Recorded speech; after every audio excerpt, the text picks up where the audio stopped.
Check out FlipsideGaming.com for all your gaming needs. Use the promo code HEROES to save 10% on all orders over $10. Additionally, from December 12, 2019 through January 27, 2020, if you use this promo code, you will automatically be entered into a drawing to win a Theros Beyond Death Draft Booster Box.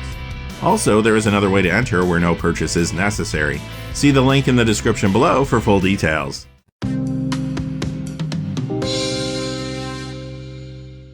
Hey there, this is John from Heroes and Legends with a quick Magic the Gathering news update for you today. We're going to go over the results for Grand Prix Portland, which occurred this weekend. It was a standard event. This is going to be a pretty quick video, so let's get right into it.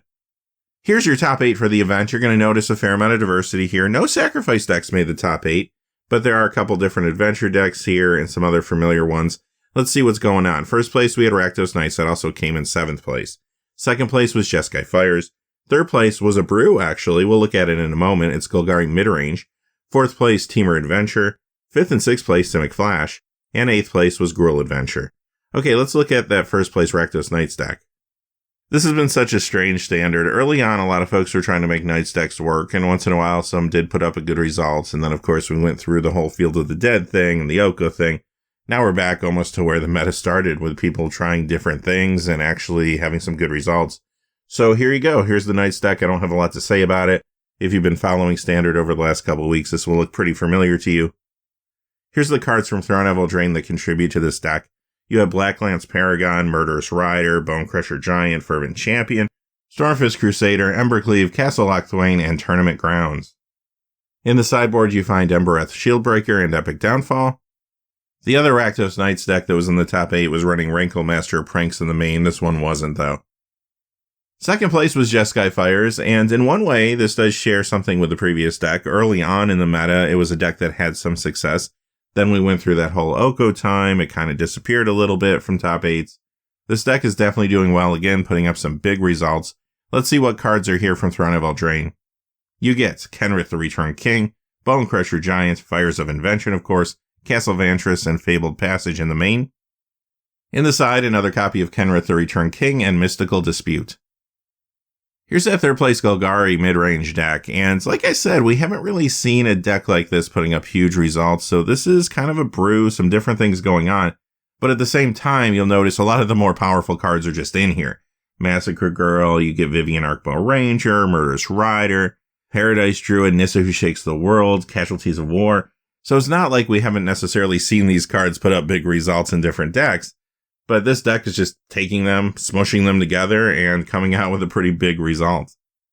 Here's the Throne of Eldraine cards in the main deck: Murderous Rider, Questing Beast, Epic Downfall, Castle Locthwain, and Fabled Passage. And the sideboard is Lovestruck Beast. Back to a more familiar deck now in 4th place, Temur Adventure.